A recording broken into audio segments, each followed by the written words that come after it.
Boa noite, pessoal. Meu nome é Marcelo Pedroso, né? Eu sou engenheiro de segurança, perito judicial, né? Assim como a maioria de vocês aí, eu também comecei lá na década de 90 como técnico de segurança do trabalho, né?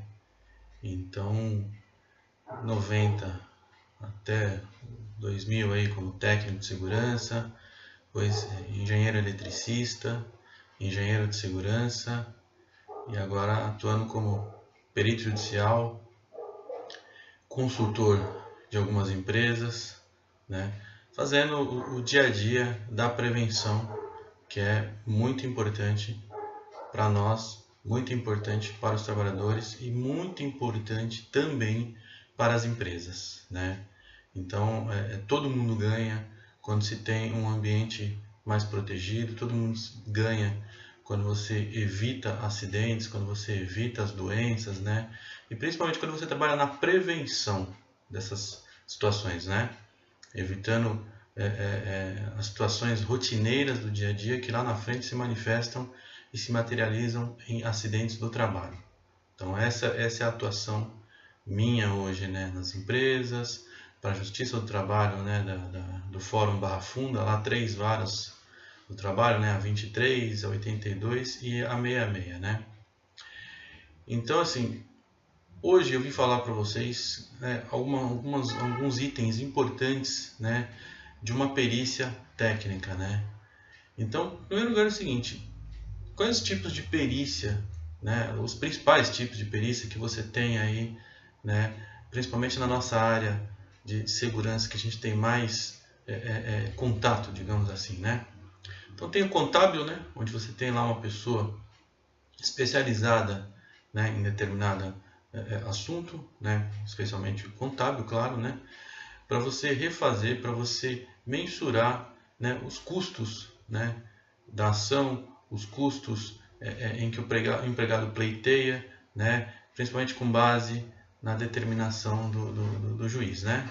Então a perícia médica, né, todas as doenças relacionadas ao trabalho, né, onde o médico verifica o nexo causal, né, entre a patologia e as atividades envolvidas pelo reclamante, né, no caso o empregado, né.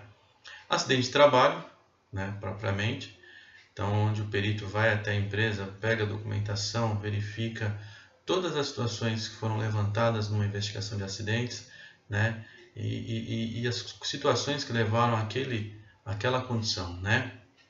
A de insalubridade e periculosidade, né, onde, por se tratar de matéria técnica, todas elas, na verdade, de matéria técnica, o juiz não consegue arbitrar ali, não consegue ter uma decisão no ato da audiência. Então, ele determina uma perícia, né.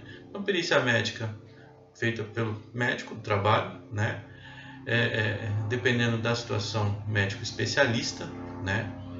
A acidentária, engenheiro de segurança, médico também pode fazer. Insalubridade e periculosidade, a mesma coisa, né.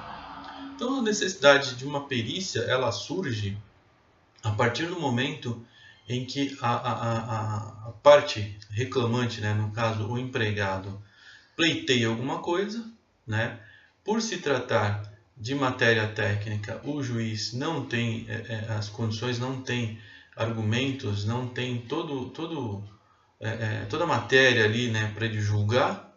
Então ele determina uma perícia, né, onde um especialista, um expert, né, como o pessoal costuma falar, né, vai até o local, né, ou recebe a documentação, né, para analisar e ali tomar uma decisão, concluir por alguma coisa, né, seja pela existência ou não do que está sendo pleiteado, né, apresenta para o juiz, que de posse desse documento, que é propriamente o laudo, vai tomar a sua decisão juntamente com as testemunhas, né, que se apresentaram no caso, com a documentação acostada aos autos, ou seja, a empresa coloca documentos, o empregado coloca documentos, né, e o perito, por sua vez, também vai acostar aos autos o seu laudo, né.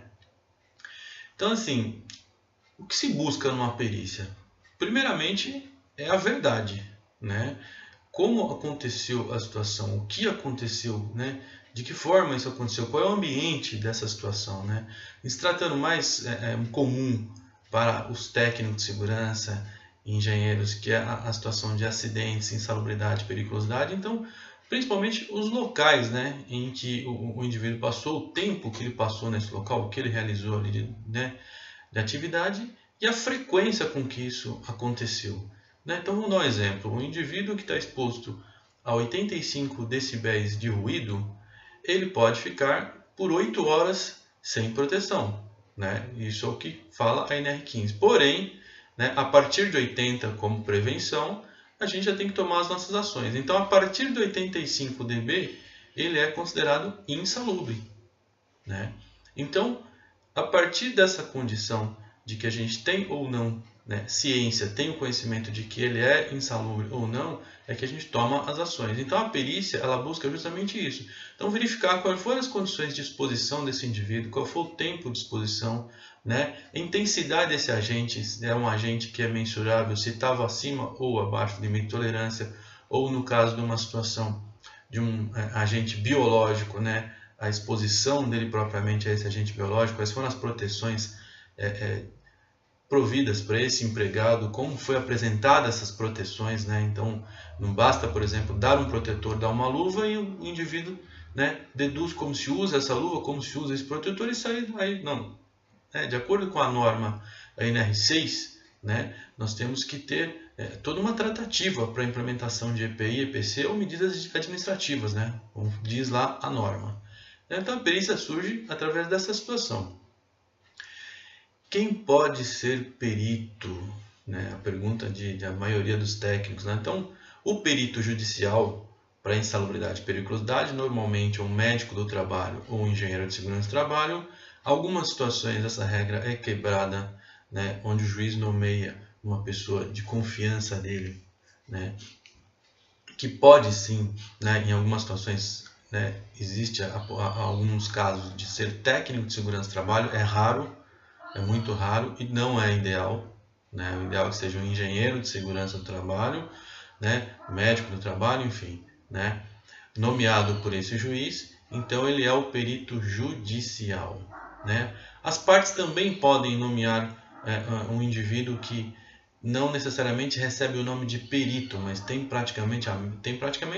a mesma formação do perito judicial. Né, engenheiro de segurança ou médico do trabalho, denominado assistente técnico.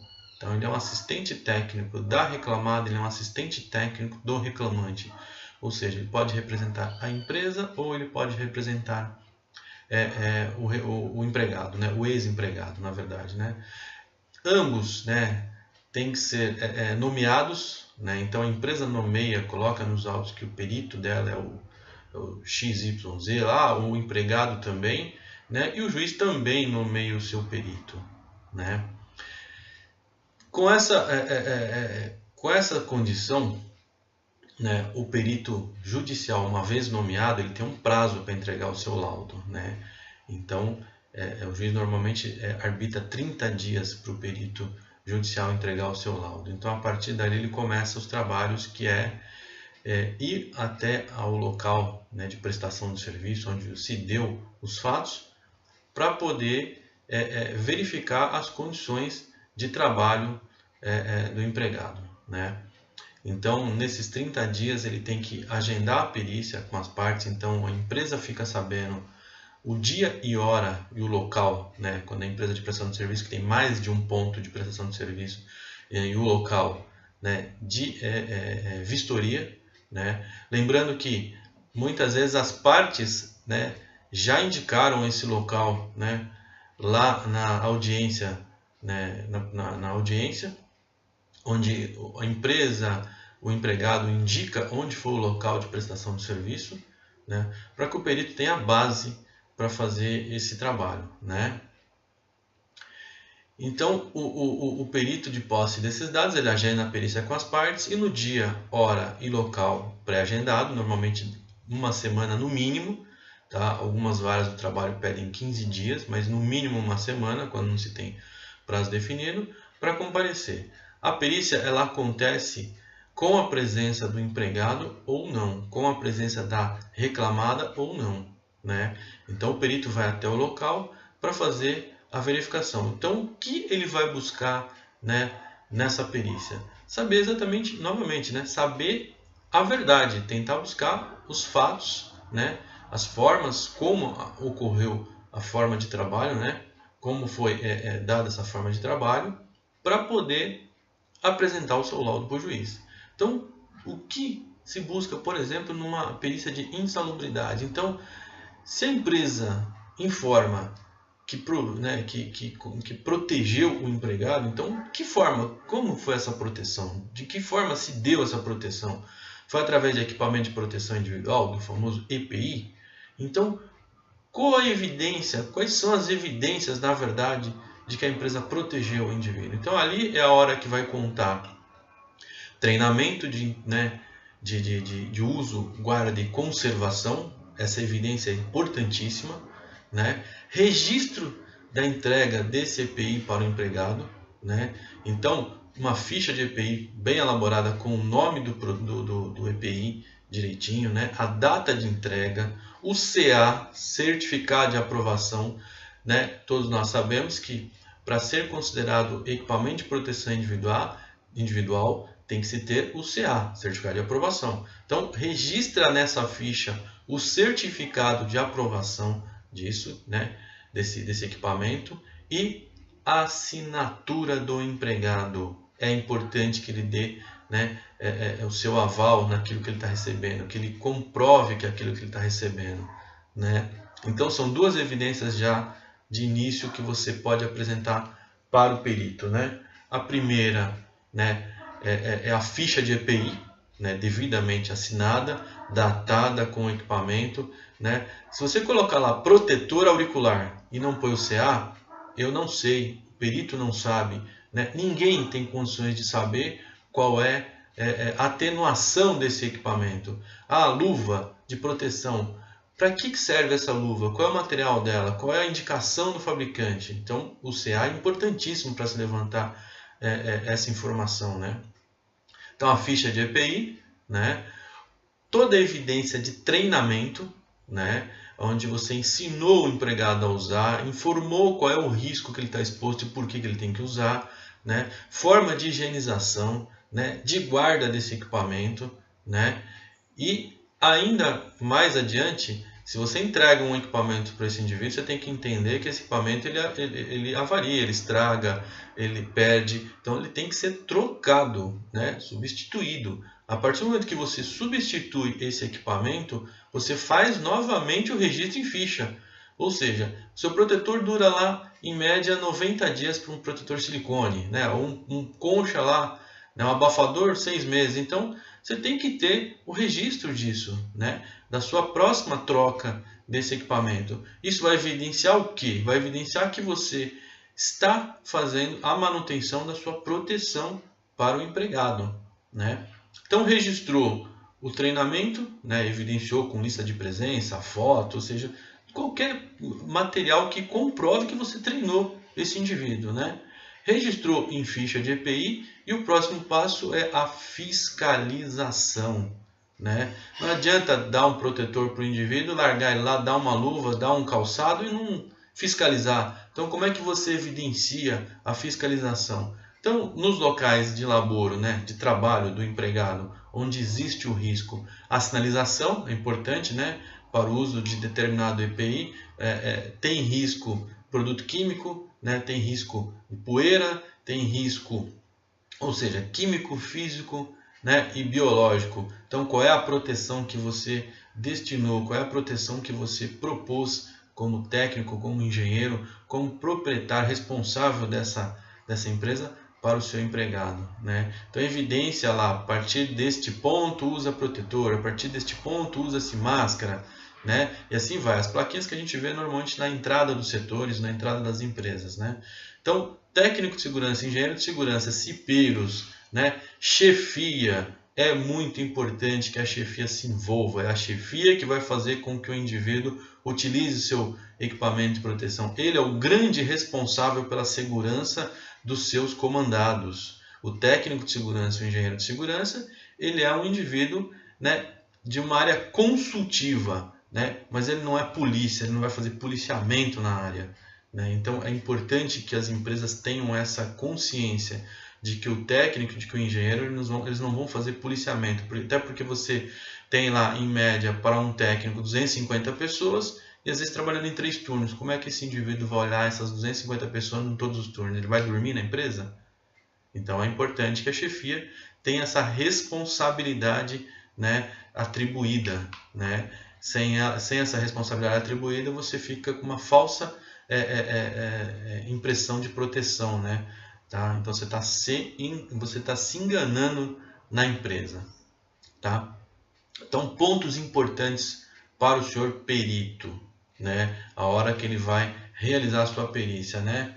Então, quais são as evidências de que você protegeu? Então, ficha de EPI, né? Lista de treinamento, fotos, placas, advertência pelo não uso de equipamento é importante, tá? Então, treinou, orientou, deu todas as condições, o empregado não usa, vai ter a conversa. A segunda, você vai registrar esta orientação na forma de advertência, porque isso é uma evidência de que você está fiscalizando o uso, né?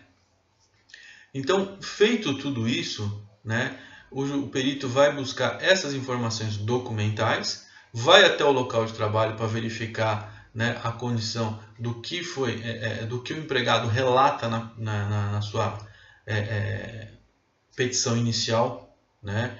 Verificar se no campo de trabalho, no local de trabalho, no posto, aquelas condições estão presentes e em que intensidade aquelas condições estão presentes, né?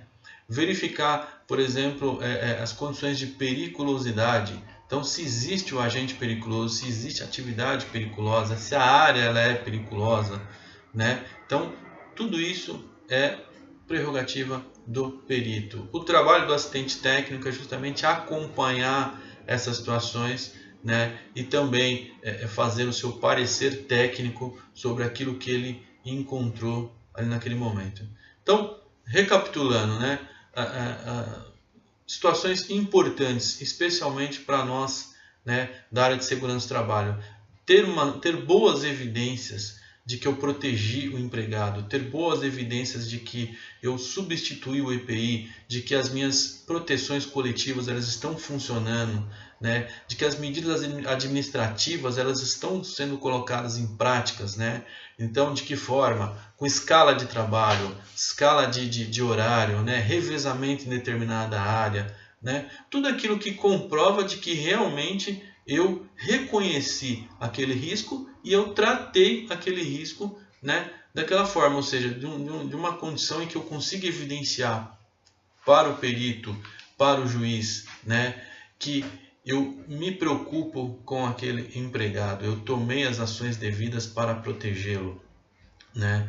Ou seja, evidenciando que eu identifiquei o risco, né, que eu qualifiquei o risco, que eu quantifiquei o risco e que eu propus medidas preventivas, né? Seja ela administrativa, seja ela coletiva, seja ela individual. Ou seja, eu consegui, no mínimo, neutralizar aquele risco. Aquela condição não vai ter efeitos para a saúde do trabalhador.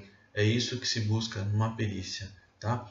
Então, isso era um breve relato, né, que eu tinha para passar para vocês, né? A intenção realmente era estar presente aí com vocês, né? Mas infelizmente por motivos, né, de outros compromissos pessoais inadiáveis, né, não foi possível, né? Eu espero que vocês tenham gostado, eu espero ter esclarecido um pouquinho aí, né, do que ocorre numa perícia. É claro que existem muito mais assuntos para a gente explorar, muito mais coisas para a gente comentar, né? Mas acho que um princípio, um início é isso, tá bom? De novo, meu nome é Marcelo Pedroso, tá? Sou engenheiro de segurança do trabalho, perito judicial, assistente técnico. Então, qualquer dúvida, qualquer coisa que vocês tiverem interesse em saber, então podem me procurar, inclusive no Facebook, né? Marcelo Pedroso, né? É assim que você vai me encontrar lá no Facebook.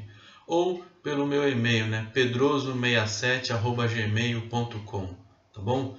Boa palestra para vocês, muito obrigado aí pelo tempo em que vocês tiveram para me ouvir, tá? Um abraço a todos.